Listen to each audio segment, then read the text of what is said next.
Well, hello and welcome to the Tourism Hub podcast, your weekly source of ideas and strategies and inspiration to help you thrive in the tourism and small business sectors.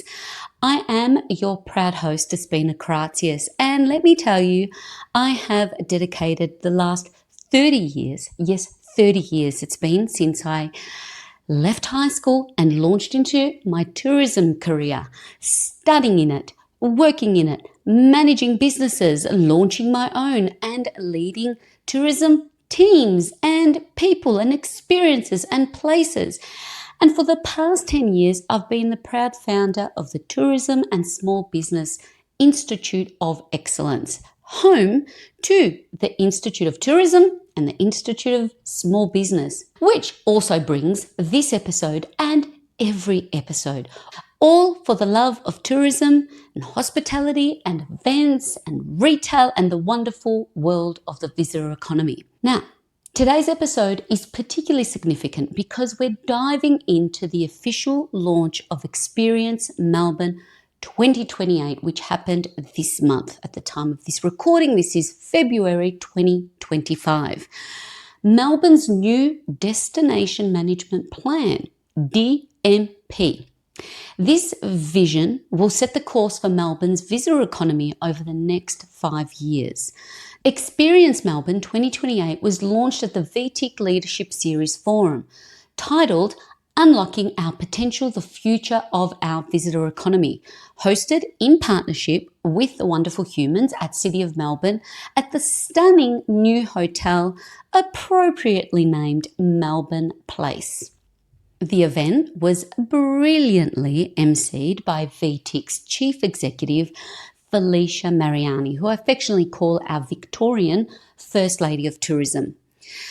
Now, Felicia's been a tireless advocate for our industry, and I hope to have her join me here on the podcast one day and share the Felicia love with you all. But beyond the data and frameworks, this plan is deeply personal to me. Melbourne isn't just a place I work. It's home. It's where I live. It's where I've had my kids. It's where I'm raising my family. It's where also my parents chose out of anywhere in the world to start a new life when they left their home, their parents, their siblings, and life as they knew it in Greece in search of opportunity. It was Melbourne that they landed as two individuals, as two very young people leaving their country to come here and find each other. With them, like many others who left their home countries in search for a better life and opportunity, brought their traditions, their stories, and of course, their food. And that's why it resonated so deeply when we talk about Melbourne's culinary kaleidoscope. Don't you love that? Culinary kaleidoscope. Because Melbourne isn't just a food city, it's a cultural mosaic built by generations of people who have made this city their home, just like my parents did. This highlights why destination management isn't just about tourism numbers. It's about storytelling, it's about experiences, and it's about people. And that's what really ignited and inspired me at the event and why I want to share it with you and talk about it. Now, if you're tuning in from interstate or overseas, I want you to reflect on your own region and your own destination. Does your place have a plan like this? If not, what steps can you take as a leader in your community to create one? It's a crucial step to making sure that your visitor economy not only grows, but also enriches the lives of both visitors and locals alike. Consider the principles and approaches that I'll discuss with you or share with you today, and think about how they can be applied in your context. Okay, so what is a destination management plan and why does it matter? A destination management plan, or DMP, is more than just a roadmap for attracting visitors. It's a shared statement of intent to manage a destination over a specific period of time. It articulates and anchors the roles of various stakeholders and identifies clear actions and resource allocation.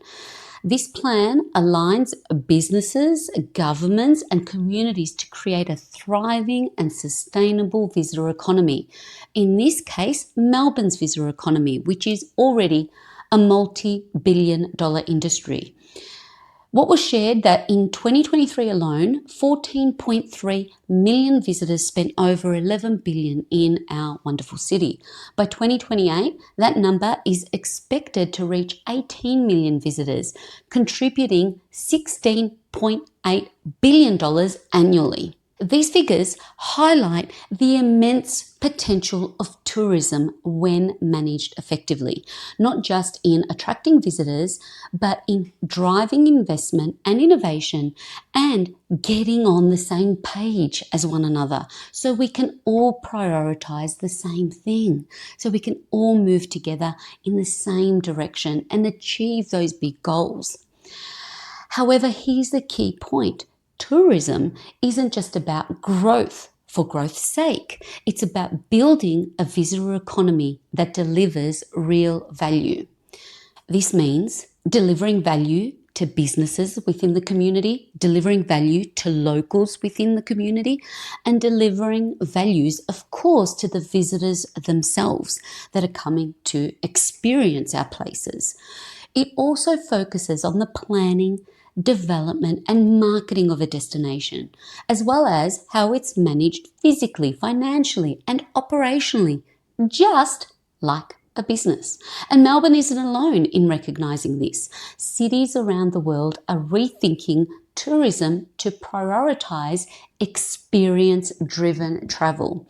This brings us to London, a destination that has undergone its own strategic transformation and that was also shared as a source of inspiration when the team at City of Melbourne and key stakeholders also considered when mapping out the destination management Experience Melbourne 2028.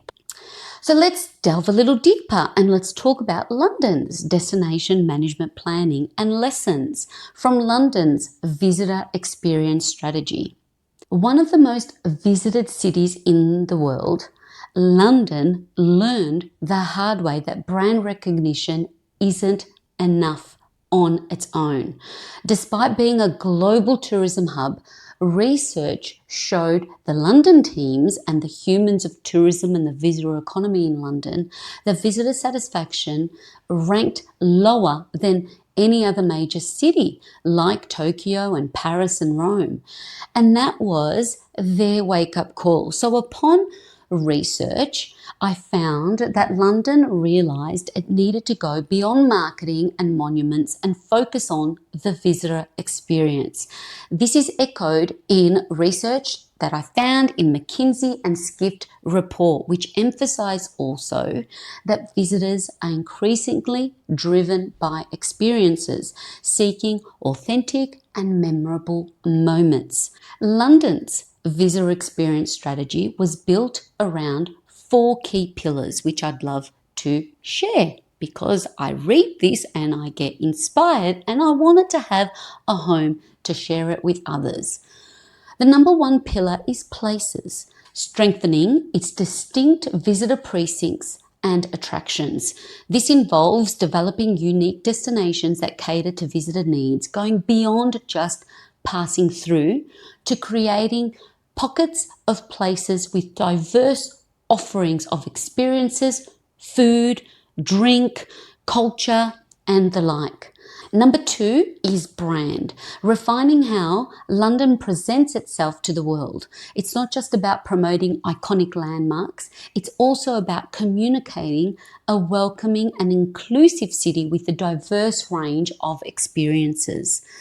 Number 3 is just that, experiences, expanding and diversifying what visitors can do.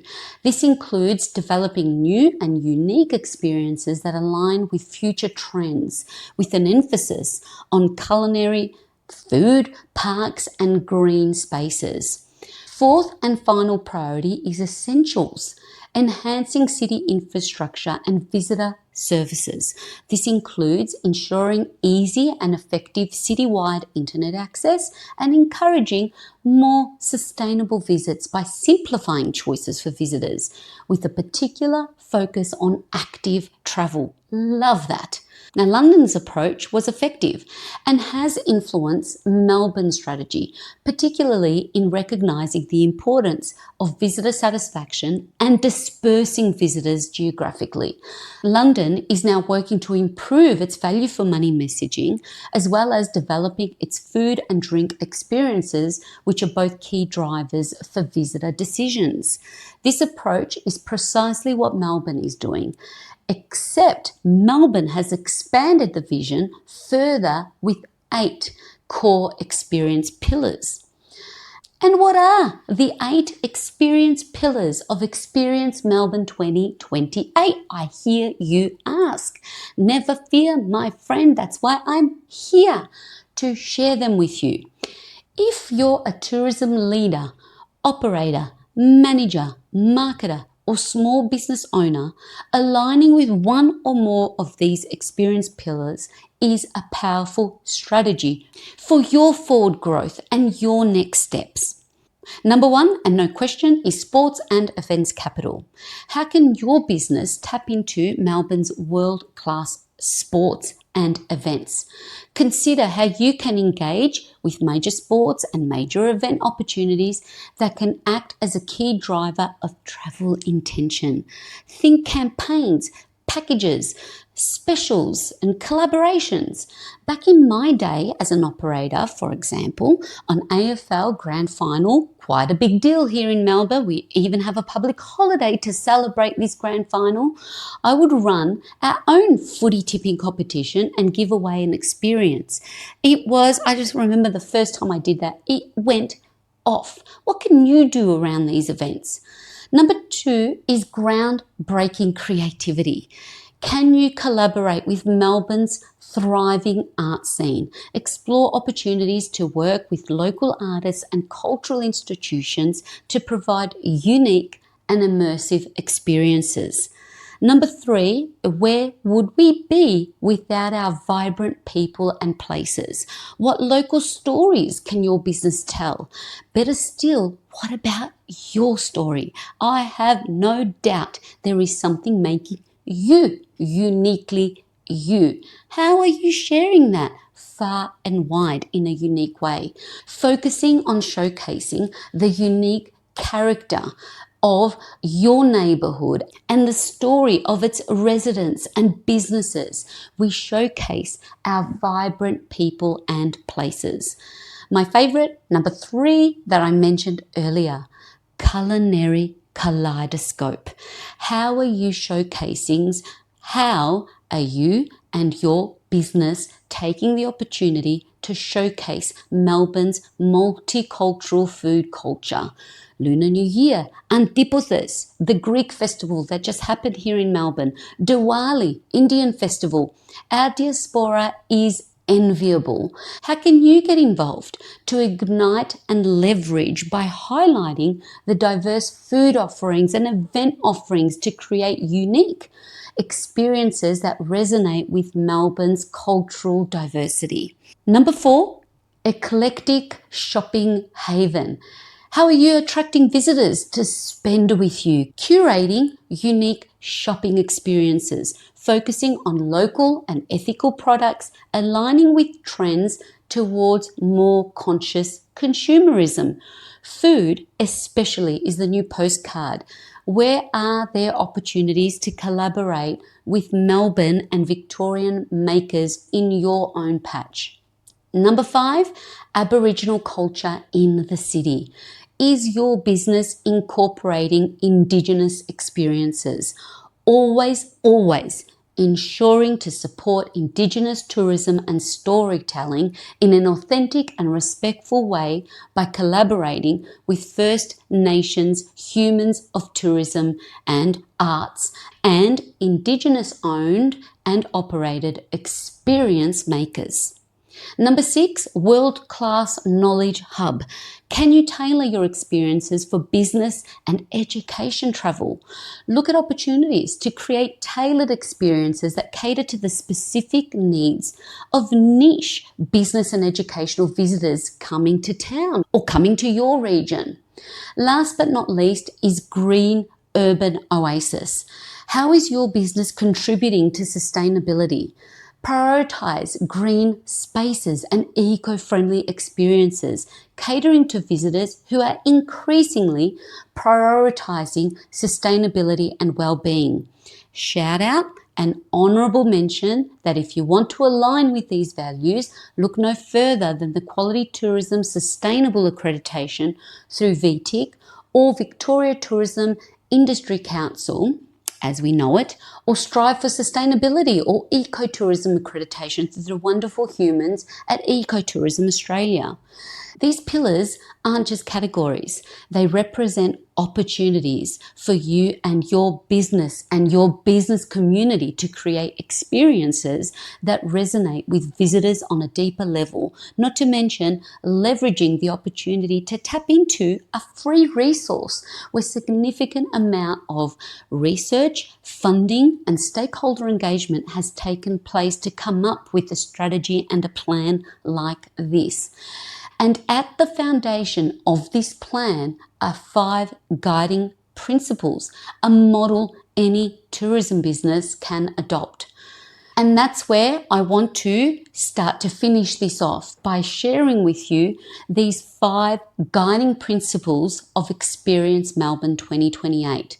Number 1 is Aboriginal focused, supporting our Indigenous tourism and storytelling. This means genuinely incorporating Indigenous culture and perspective into our offerings. Remember, through Indigenous, First Nations, humans and Indigenous owned and operated businesses. Number 2, that we are experience centric. Visitors today book experiences first, destinations second. This requires you to create unique and compelling experiences that meet the evolving needs of today's visitors, who many have done and experienced a lot. Number 3 is to be inclusive and welcoming, ensuring tourism is accessible and diverse. This includes considering the needs of all visitors and being mindful of inclusivity when planning your experiences first, not as an afterthought. 4 is sustainable and regenerative, reducing environmental impact and promoting ecotourism. Focus on reducing carbon intensity, promoting sustainable behaviours and offering tangible, sustainable experiences. Last but not least, number 5, collaborative and connected. Strengthening industry partnerships and knowledge sharing. This means engaging with your wider industry, sharing best practices and working together to deliver exceptional visitor experiences. This experience-first approach is backed by research. A study that I mentioned earlier by McKinsey and Skift found that today's travellers choose destinations based on experiences first, not the other way around. The old model where people book flights first and figure out what to do later, it is fading. Instead, the research is telling us that people are booking trips because they saw a unique, immersive experience, whether it was social media or one of their own loved ones that they've seen experience. And they want to have the same moment. Think Maria and magical sunset Greek island sailing experiences from a previous episode. That is such a unique experience that could ignite a visit to Greece based on the luxury sailing experience first, not the visit to Greece and then maybe I'll figure out if I can go on a sailing experience. And this isn't just a trend, it's a $1 trillion-dollar market. Younger travelers, especially Gen Z and millennials, are prioritizing experiences over material goods.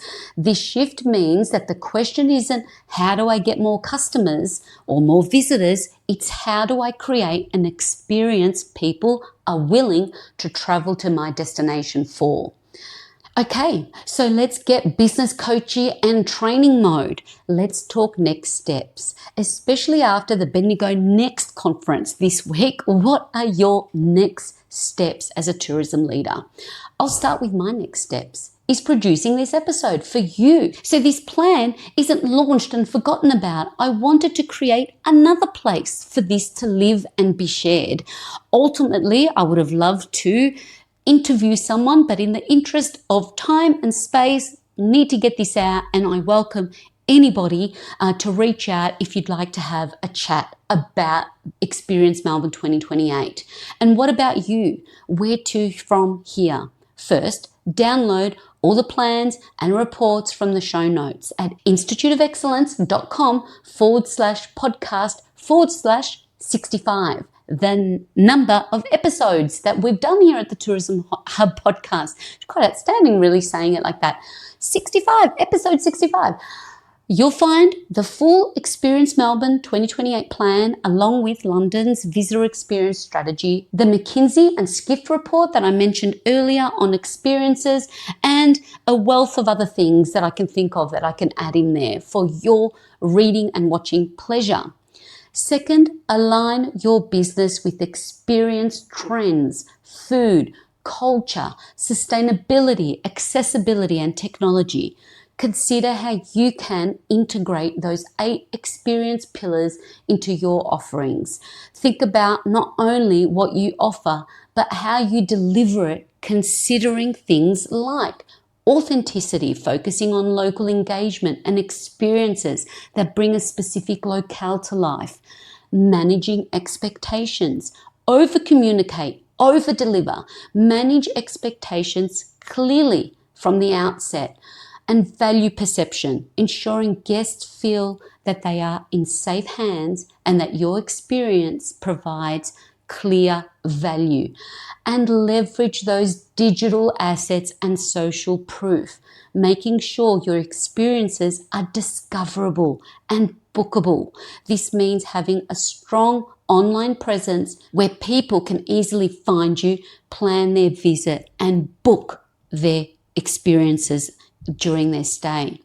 Now, bringing it right down, and some practical points to consider for your business can include simplifying the booking process, making your booking systems seamless and easy for customers to use. Platform strategy, being strategic in your approach to online platforms, your digital strategy, the use of AI, and balancing your direct channels with other online platforms and agents to showcase and on-sell your experiences easily and seamlessly. And personalization, using data and technology to create personalized experiences and bundles. Last and most importantly, being in the room and be connected to your industry. If you're not able to attend industry events, you are missing opportunities. But to counteract that, be sure that you are on the right lists and database so that you're staying up to date and ahead. Events like this launch and the next Bendigo Next, a regional tourism conference. We've got a statewide Vision Summit conference tomorrow. We've got the national conference in Sydney coming up next month. All of these events, they're critical for networking, for learning, and for staying ahead of the curve. Time and time in all facets of the industry across the globe, collaboration is the key in the visitor economy, and being open to working with others to create unique experiences will always be a winning strategy. Collaboration is key in the visitor economy, and being open to working with others so that you can create these unique experiences will always be a winning strategy. Finally, we have come to the end of the road, my friends, and if you found value in today's episode, It will mean the world if you subscribed, if you shared, and if you took the time to leave a review. It will help so much to continue delivering tourism and visitor economy and business inspiration to help you grow. Loads of love and gratitude for stopping by. Here's to your excellence. And until next time, let's be a better industry by doing better for our fellow humans that are running businesses, that are living and that are visiting our destinations.